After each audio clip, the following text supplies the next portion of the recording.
জনসভার মাননীয় প্রধান অতিথি বাংলাদেশের গণমানুষের নেতা বাংলাদেশ জামাত ইসলামের সংগ্রামী আমির বিশ্ব ইসলামী আন্দোলনের অন্যতম পুরোধা মানবিক নেতা আগামী দিনের বাংলাদেশ গড়ার স্বপ্ন সারথি ডাক্তার শফিকুর রহমান আমার মহেশখালী কুতুবদিয়াবাসী গণমাধ্যম কর্মীগণ রাজনৈতিক দলের নেতৃবৃন্দ আসসালামু আলাইকুম ওয়া রাহমাতুল্লাহি ওয়া বারাকাতুহু।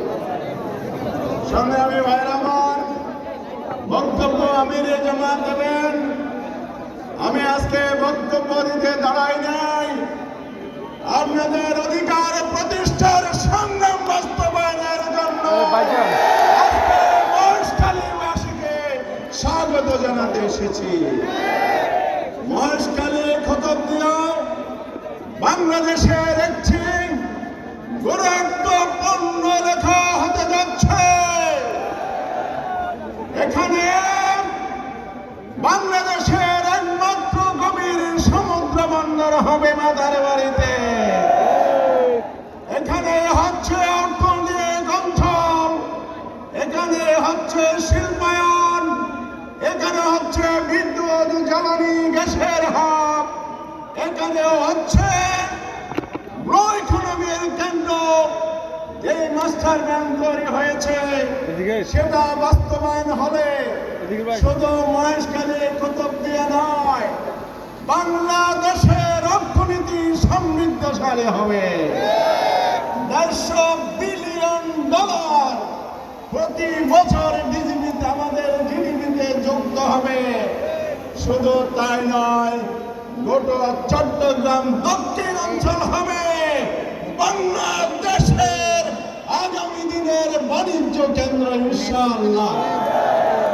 এবং আজকে মহেশখালীর মানুষ যেভাবে প্রত্যাশা নিয়ে আছে, আমাদের নেতা আগামী দিনের বাংলাদেশ গড়ার অন্যতম প্রাণ কেন্দ্র মহেশখালী কুতুবদিয়াকে গড়ায় অবিলম্বে আগামীতে অবদান রাখবেন ইনশাআল্লাহ। আমার কথার দীর্ঘায়িত করতে চাই না। মহেশখালীর মানুষ আবাজিল খেয়াল আসুন, ভালো নাই। মহেশখালীর প্রধান জীবিকা নির্বাহের উপাদান লবণ। বাংলাদেশের লবণ উৎপাদনকারী একমাত্র জেলা, 95% যেখানে লবণ উৎপাদন হয়। লবণের ন্যায্য মূল্য আছে, আমদানি বন্ধ করা হয়েছে আমাদের সংগ্রামের ফলে। এটাকে রপ্তানি পণ্য বানাতে হবে, ন্যায্য মূল্য নিশ্চিত করতে হবে। পান চাষিরা মূল্য পাচ্ছে আমাদের সংগ্রামের ফলশ্রুতি, তবে এটাকে জিআই পণ্য করা হয় নাই। আজকের সমাবেশ থেকে দাবি জানায়, আমাদের মিষ্টি পান গুণগত দিক থেকে জিআই সনদের সবচাইতে অগ্রাধিকার প্রাপ্ত। আগামী দিনে আমাদের সরকার জিআই পণ্য সনদ প্রদান করবে পানকে, তাহলে ন্যায্য মূল্য নিশ্চিত হবে। আর পর্যটন শিল্প বিকাশ সহ মহেশখালীর যে সম্ভাবনা আছে, আমি প্রতিশ্রুতি দিচ্ছি ইনশাআল্লাহ আমাদের এই নেতা আমির জামাত আল্লাহর সাহায্যের বদৌলতে, জনগণের সমর্থনে, তার নেতৃত্বে সরকার গঠিত হবে। আগামী প্রধানমন্ত্রী এখানে হাজির হয়েছেন।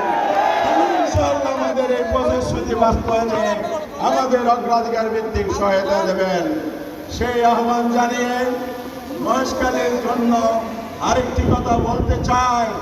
এখানে প্যারাবন প্রাকৃতিক বেষ্টনী, আল্লাহর দান।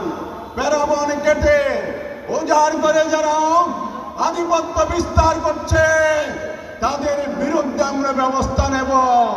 মহেশখালীবাসীকে হয়রানিমূলক মিথ্যা মামলা, আধিপত্যবাদ থেকে মুক্ত করবো ইনশাআল্লাহ। আগামী দিনের নিরাপদ মহেশখালী, আধুনিক মহেশখালী, সমৃদ্ধ মহেশখালী কুতুবদিয়া উপহার দেব। আল্লাহ হাফেজ। বাংলাদেশ জিন্দাবাদ। জামাত ইসলামী বাংলাদেশ জিন্দাবাদ, এলাকাবাসী জিন্দাবাদ, 11 দলীয় নির্বাচন জিন্দাবাদ। আসসালামু আলাইকুম।